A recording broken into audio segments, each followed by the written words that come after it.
that inflammation underlies many chronic diseases. It underlies coronary artery disease and cancer. And now we see depression and anxiety as well. So how do you reduce inflammation with diet? Number one is increasing your fiber intake. And you say, well, how does that work? Fiber's not active, is it? Well, not directly, but fiber feeds your microbiome, and the more fiber you eat, the more Prevotella bacteria you grow in your gut. And your gut is just, the bacteria in your gut are not too different than you are, except there's more of them. They have foods that they like to eat. And if you eat the foods they like, they grow. And so if you eat a lot of fiber, you grow more bacteria that like fiber. And that happens to be the Prevotella species that produce butyrate. And butyrate downregulates your immune system and reduces inflammation. So the more fiber you eat, the less inflamed your gut is. And there is a very, very close connection with your brain and your gut. So if the gut is not inflamed, the brain is not inflamed. I remember Galen Johnson giving a lecture some years ago now, and he said, remember, the same blood that bathes your bowel bathes your brain. And that's true. So you want to keep that stuff that's down there sweet. And people say, what? That stinks. Well, if you're eating a really good diet, you'll notice that when you pass wind, it has no odor. That's true. And then things down there have less odor. And if you're stinking really bad, your digestion isn't good. There's problems. And then you're going to have more inflammation, both there and in the brain. So think about that. The flatus that you pass should have little or no fragrance. Remember, carbon dioxide has no odor, and neither does hydrogen. And that should be the primary composition of the gas. When you get into the dihydrogen sulfide, that's the rotten egg smell, then we're getting into other types of food that aren't as good for you and maldigestion.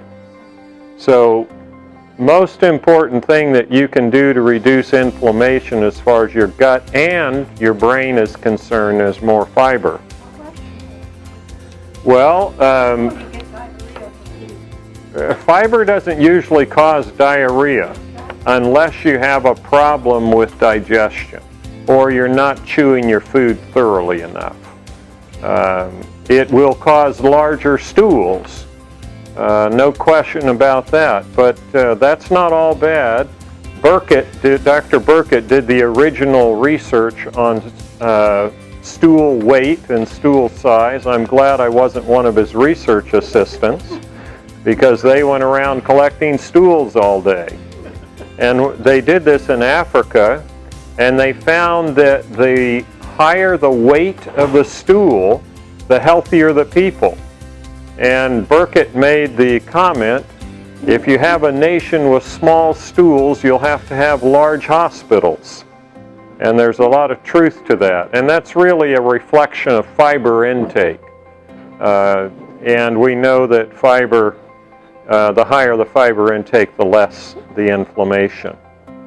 The second thing that, question. Okay, great question. Where do probiotics fit with the gut? Well, probiotics are helpful, particularly if you've just taken antibiotics. But if you are taking probiotics and are eating a bad diet, the probiotics that are good for you, the bacteria that are good for you, won't stick around. And what we found is that probiotics really aren't that helpful unless you change your diet. And if you change your diet, you're going to grow the right bacteria anyway. So I'm not against probiotics. I think they can be very helpful, but more important than probiotics is a high fiber diet. That's very, very important. So the second thing to reduce inflammation is to increase the flavonoids. Well, what are those? Well, there are thousands of different flavonoids, and they're all antioxidants. And of course, if you want to reduce inflammation, another name for inflammation is burning or oxidation, and so you want a diet rich in antioxidants to prevent inflammation. And flavonoids are some of the most potent antioxidants. And then I've just listed foods that are rich in those flavonoids. I've mentioned berries before. The flavonoid in berries is anthocyanins. And anything that is rich in that deep red color is very anti-inflammatory. And that's berries, and that's beets, and that's cherries, and that's red cabbage. All of those are rich in anthocyanins and help with inflammation. Citrus is a great source of the flavonoids. Green and deep yellow vegetables, beans, turmeric, all of them have different types of flavonoids, and they're very helpful. Question? Do you have a beet? I like the golden beets, the red ones are different than that. Yeah, golden beets have flavonoids as well, but a different one than the red beets. And I'd say eat some of both and enjoy the mess, because that mess, that deep red pigment, is very healthy. If you have problems with high blood pressure, I just was talking to a friend of mine who had problems with blood pressure, and I told him about flax, and that flax will lower your blood pressure, and I told him about beets, that beets would lower your blood pressure. And so he was eating, he showed me how much. It was about 4 tablespoons of flax a day. He was really into the flax, and he was eating 2 or 3 beets a day. And he started getting lightheaded and dizzy. And then he started getting short of breath, and he wondered what was wrong. And he measured his blood pressure, and it was 60/40. So I said, well, back off your flax. And so he did, and his blood pressure came all the way up to 110/60, and he felt great. So not everyone's going to get that response, because he was already eating an excellent diet. It was low in salt, he was drinking lots of water, and he was exercising really vigorously. But you know, you can overdo a good thing. You can drink too much water, it's called drowning, right? So I just point that out to show you that these are really good foods for you. Another thing that you can do to reduce inflammation is avoid eating foods that don't have a lot of antioxidants in them. You want to eat foods that are rich in antioxidants, so as you're burning those nutrients, the antioxidants prevent the fire from ruining paradise. If you remember the fires there, they didn't have enough firemen around, if you will, and antioxidants are like little firemen that keep the fire under control. So you want to reduce sugars and oils. Why? There's no antioxidants in sugar. There are very few in oil. There's plenty in beets that we get a lot of our sugar from. Well, eat the whole beet. And there's plenty of antioxidants in sugar cane, but you don't, when you put sugar in your coffee, you don't put the whole sugar cane into the coffee. You just put a little spoon, and you've lost all those antioxidants. The same is true with oils. Olive oil is the best oil, and extra virgin cold pressed is the best olive oil. Why? Because it still has some of the antioxidants in it.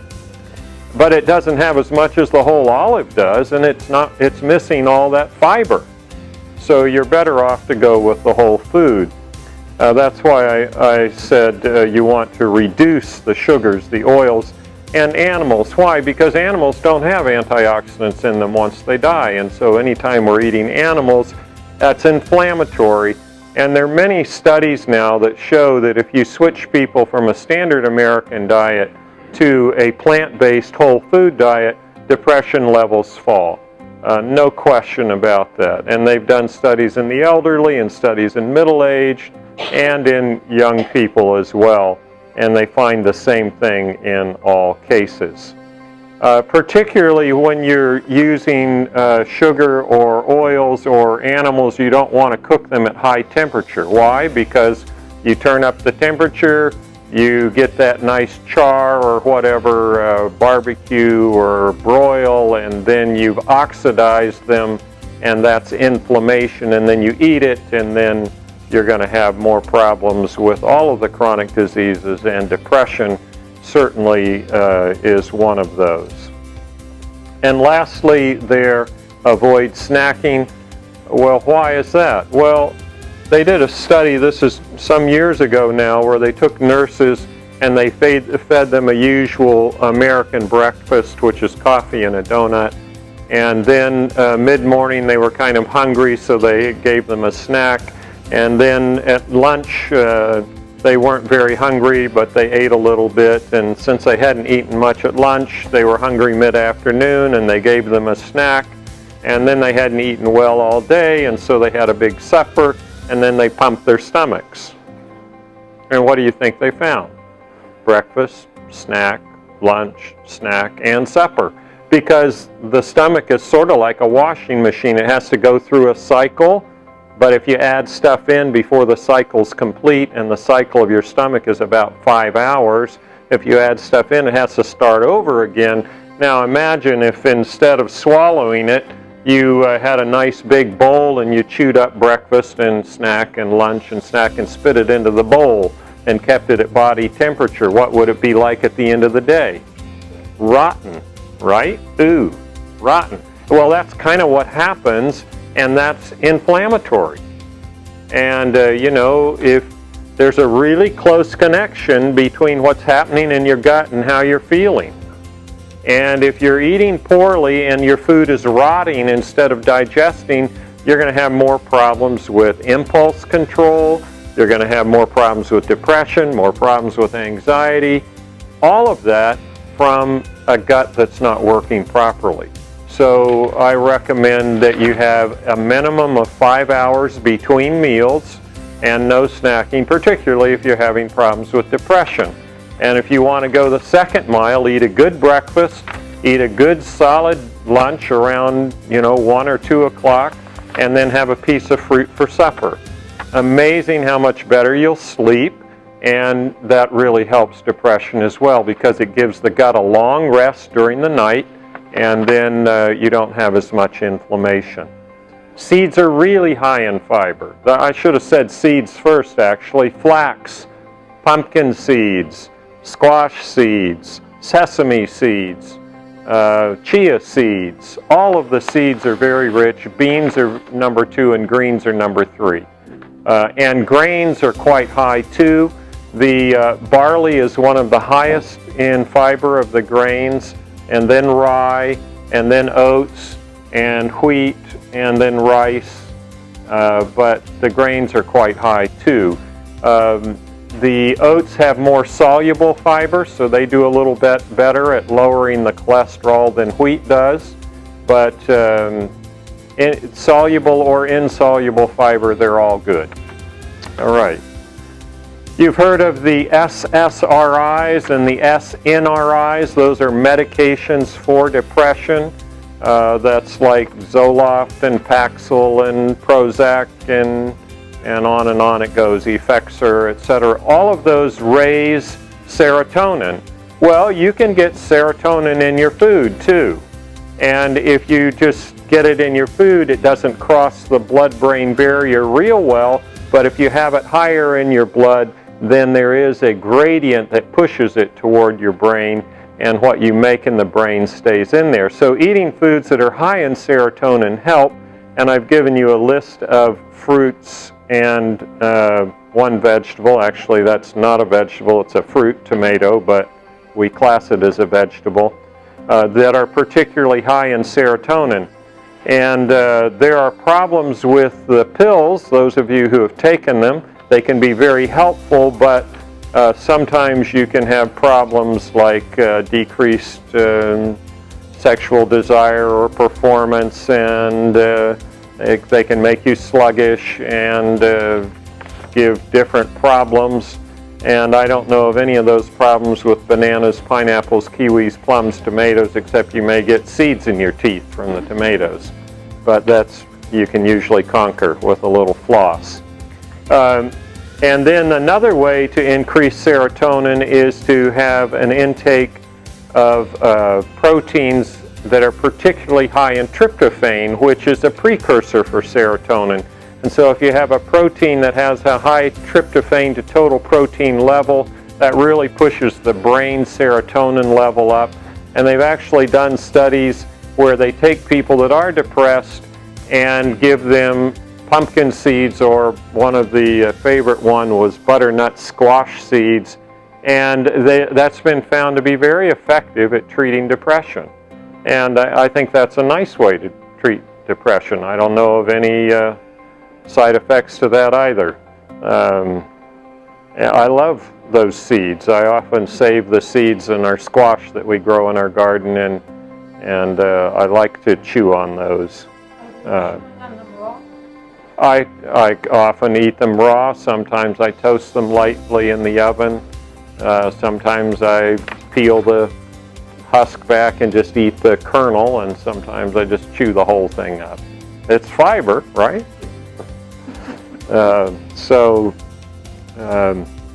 But you can get pumpkin seeds that are all hulled, and they taste great, and they've got a great tryptophan level to them. All right, so that's increasing serotonin, very important, and you can do it yourself without getting medication from your doctor. Interestingly, if you take an antidepressant plus take the seeds, it makes it more effective, and they've done studies with that as well. So I'm not suggesting that everybody stop their medication right away, but you'll find that it is more effective if you do these things and take medication, although chances are very good that you won't need as much, if medication at all, if you follow these 7 rules. Number 3, non-dietary but equally important, particularly in the area that we live, increase your sunshine. Well, how are you going to do that? It was hard today, wasn't it? Yeah. But if you have a real problem with depression, and some people do genetically, they have problems with seasonal affective disorder, when should you go south? Now? No, you should go at the darkest time of the year, which is December. And guess what?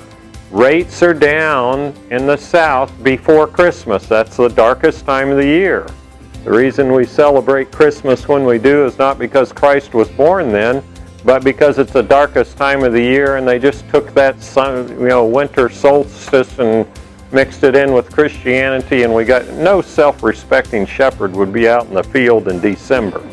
That was probably in the late fall or early spring that they were out there, but it doesn't matter. I think it's a good time of year to have it, and so it's because we need something to lighten us up. But a vacation in the south early December, come back just before Christmas, let someone else do the decorating, that'll really improve your spirits. And fresh air too. If you sit inside a stale house all the time, the air is not fresh. And so exercise in the sunshine and fresh air whenever you can. By February, we're getting lots of sunshine. And by March, we've got as much sunshine as you do in September. And so, you can get it. It's just you have to dress warmly. I have a patient who has struggled with depression all her life. She's been on antidepressants every fall and winter, had been for years and years. I talked with her about this, and she said, all right, I'm going to exercise at my noon hour every day all winter long. Well, she did, and she didn't need any antidepressants. She said it really works for me. But she had to get out there in some pretty bad weather. But it's lightest at noon, and even if it's cloudy, there's bright light, and that will help. Vitamin D may help with depression. There's not a lot of good studies on that, but if you find it helpful, that's fine. I recommend that you get your vitamin D level checked before you take vitamin D. Why? Because mega doses may cause problems, and it looks like if you keep your level above 20, you won't get benefit from a supplement. Now, that's hotly debated, but the National Academy of Science says 20 or above is a normal level, so I don't supplement when people are above 20. Some people push it up into the 50s, and I think you can get some trouble with that unless you get the vitamin D naturally from the sunshine. But I think taking vitamin D is good, and a light box does help. If you want to use light therapy, I recommend putting it on a timer and have it come on in the morning about half an hour before it's time to get up. And then you get that early morning sunshine, only it's out of a box. And I don't like that too much. I'm out of bed before the sun comes up anyway, so my wife would have a fit probably if I had my light box come on at 3 in the morning. But that's a good point. Thank you for that. Increase exercise. As I was saying, Duke University did the studies to show that exercise works as well as an antidepressant, but you need 30 minutes a day minimum, and it needs to be large muscle exercise, walking, swimming, cycling, skiing, snowshoeing, something that's aerobic and gets you moving, and ideally outside and ideally in the sunshine, and that can really help. People that have a dog and take it for a walk have less depression. They have better bones, right? Did anyone hear my lecture on osteoporosis? Yeah, pet that dog if you don't have a spouse, and your oxytocin level goes up, and if you take it for a walk in the sunshine, then you're really helping yourself. All right, so exercise as important as the best medicine we have. It really is helpful. Too bad I can't bottle it and sell it. I'd really do well. But nonetheless, increase your omega-3 fatty acid intake. And some people say, well, what about fish oil? Great for omega-3 fatty acids, but most fish oil also has toxins in it, and that can be DDT and PCBs and mercury, and all of those cause inflammation and depression. So I'd say eat as low on the food chain as you can. You'll get less toxins, and these are great sources of omega-3 fatty acids, which are important in preventing depression. Adequate sleep. You want 8 hours a night if possible. Now, I think I mentioned before the invention of the electric light bulb, the average American got 10 hours of sleep a night. And then we invented the light bulb, and by 1950 we were getting 8 hours of sleep, and now the average American gets 6 to 6.8 hours of sleep. Is that healthy? No, it causes depression. You need at least 7, if not 8 hours of sleep, and there's just 3 little tips there to help you. There's lots more things. I think we gave a lecture on insomnia a few months ago, but avoid screen time after 7 p.m. Why? Because these things have blue light in them, and so do computers, and so do TVs. And blue light selectively turns off melatonin. So if you look at one or watch TV in your bed, if you're sleeping, there's something wrong with you. I mean, if you're sleeping well. Turn that thing off around 7 p.m. and turn the lights down around 8 p.m. And that will really help you sleep. My wife and I had some guests visiting. They had 2 little boys. It was 9 o'clock at night, and the kids were tearing all around the house, and I thought, I'm never going to get to bed. They were just yelling and jumping and screaming. Then I thought, well, I've got rheostats on my light dimmers, so I went over and I just dimmed the lights. It was like magic. They just slowed down. And pretty soon they were calling up on Mommy's lap, and so I turned it down a little more. And we got to bed in quick order. Turn down the lights. It makes a difference. LEDs. Have you ever watched a fan in an LED? No. Anyone watch that? It's like an LED is really like a strobe, but it's just really fast. Yeah, LEDs turn off melatonin the best. Incandescents not as much. So whatever the light, dim it. LEDs are wonderful because we don't burn as much electricity. And I'm not going to say too much bad about them, but incandescents do not turn off melatonin as much as LEDs and quartz and some of the others. But I want you to save electricity, so put windows in your house and pull the blinds. And go to bed when it gets dark. Yeah, go to bed when it gets dark. We'd get a lot of sleep right now if we did that. Okay, make a to-do list for the next day prior to bedtime. You know, I just read a study today that they found that people that do that get as much extra sleep as people that take a sleeping pill. I couldn't believe it. But if people are having trouble sleeping and take a sleeping pill, they go to sleep a little faster. If they make a to-do list, they go to sleep just as much faster. If you're reading an interesting book, no. But if you're reading something boring, yes. But you want dim light, and if you're reading, and that puts you to sleep too. But don't watch the news. That won't put you to sleep. And I don't even like to think about the news. It makes me lay awake at night. You can get a program online, you can download it, that turns the blue light off as the sun goes down. But I still say no screen time. I was counseling with a patient today that he's engaged to get married and he's having problems with depression, and I said, I got the perfect fix.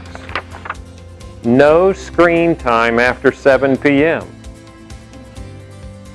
Then you can be doing other things. And the light went on. Yeah. Okay, so then avoid caffeine if you're having trouble sleeping. If you have a cup in the morning, half of that caffeine is still present 12 hours later. It has a half-life of 12 hours. So there's a lot of research on caffeine and depression, and the recent research all says that caffeine in coffee, mostly coffee and tea, help depression. Why? Because coffee is a very good source of antioxidants, and so is green tea. Our diets are so poor that the number one source of antioxidants in our diets is coffee. That's how poor our diets have become. And so people do better when they drink it now, and they did worse before. So you have to look at science and say, oh, what happened? And, we haven't changed genetically that much since the 60s. At least I don't think I have. Yeah, but now coffee is the number one source of antioxidants, which is, it's amazing that that's happened since the 50s, 60s, and through there. So it's fascinating to follow the research on coffee, but it will impair sleep. Avoid medications that cause depression. And that's really important. A lot of our depression is from drugs we're taking. Narcotics can cause it. Benzodiazepines, that's like Valium and lorazepam and Xanax, and people take those for anxiety, and anxiety and depression often to go together, and then you're not anxious, but you're depressed. And so those cause depression. And beta blockers, those are for heart and blood pressure. They cause depression. Antihistamines do, muscle relaxants. Antacid medications like omeprazole or Nexium and Prilosec and Protonix and Dexilant, and I don't remember all the names, but those can cause depression. And the older medicines like Pepcid and Tagamet and ranitidine or Zantac, those cause depression as well. So be careful of those medications. And lastly, choose your thoughts carefully. Choose your thoughts carefully. And you say, we don't choose our thoughts. Oh, yes, you do. Now, let me back up. As I've said before, you can't stop the birds from flying over your head. Thoughts come in there, right?